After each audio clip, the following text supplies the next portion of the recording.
খবর কুয়াকাটায় নিউজ করলাম। তারপর গেছে কালকের রাত্রে কুয়াকাটা একটি বিকাশের দোকান দিয়া নগদে 5,100 টাকা পাঠাইছে, কিন্তু টাকাটা না দিয়া দৌড়ে চলে গেছে।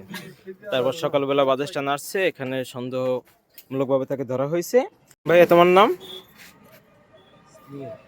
জোরে বলো। তোমার বাসা কোথায়? তুমি এখানে আসছো কতদিন হয়েছে? আমি আগে কাজ করে এসেছি, পরে কাজ করতে এসেছি পরশুদিন। তোমার সাথে কি আর কে কে আছে? তোমার সাথে কি আর কেউ আছে?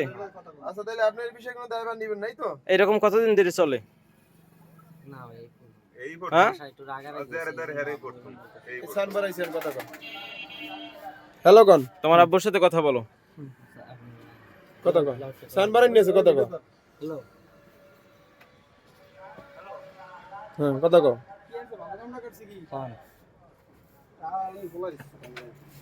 কুয়াকাটা এই যে গেছে কালকের রাত্রে কুয়াকাটা একটি বিকাশের দোকান দিয়া নগদে 5,100 টাকা পাঠাইছে, কিন্তু টাকাটা না দিয়া দৌড়ে চলে গেছে। তারপর সকালবেলা বাদেশটা নাড়ছে, এখানে সন্দেহমূলকভাবে তাকে ধরা হয়েছে। তার বিভিন্নভাবে চেক করা হয়েছে, চেক করার পর এখন স্বীকার যায় না। তারপর যে ব্যাগ চেক করা হয়েছে, শার্ট মিলে গেছে, সবকিছু নাম্বার মিলছে।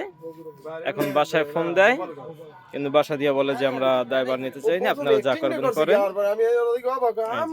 এই যে সেই লোক, দেখতে কিন্তু খুবই ভালো চিনে, একেবারে নম্র ভদ্র চিনে, কিন্তু আর মনের ভিতর অনেক কিছু। এমনকি সিস্টেমের ফুটেজ বলতে আছে যে এটা তো বাইরার, তাহলে এটা দিয়ে কি প্রমাণ হয় যে আমি টাকা পাঠাইছি?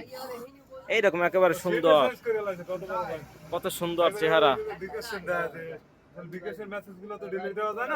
এই যে ভাই রয়েছে দোকান, এই দোকান দিয়ে নিয়েছে। ভাই কিভাবে হয়েছে একটু বলেন আমাদের।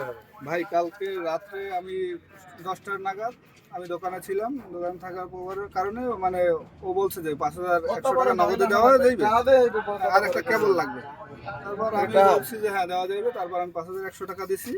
100 টাকা দেওয়ার পর ওই একটা কেবল দেন। আমি আবার কেবলটা আনতে দিয়েছি, মানে ও ফাঁক এই যে আমি এদিকে ঘুরছি, ওই ফাঁকি দৌড় দিছি। দৌড় দিয়ে আমি কেবলটা আইনা দেখি ও আর নাই। আমি নিচে নাইমা দেখি ও আর নাই, কোন জায়গায় পলাই রাখছি। আমি খুঁজছি সারা রাত্র, তার পাই না। তারপরে আমি এই খবর কুয়াকাটায় নিউজ করলাম, তারপর আরও বিভিন্ন মাধ্যমে করলাম। শেষ পর্যন্ত কুয়াকাটায় সকালে এসে দেখি যে বাস স্ট্যান্ড আমার এক ভাই মানে সে ধরে রাখছে তাকে। তারপর আমার খবর দিলে আমি আইসা দেখলাম যে হাতে নাতে সেই লোক ভিকটিম। জি আচ্ছা, ঠিক আছে, ধন্যবাদ।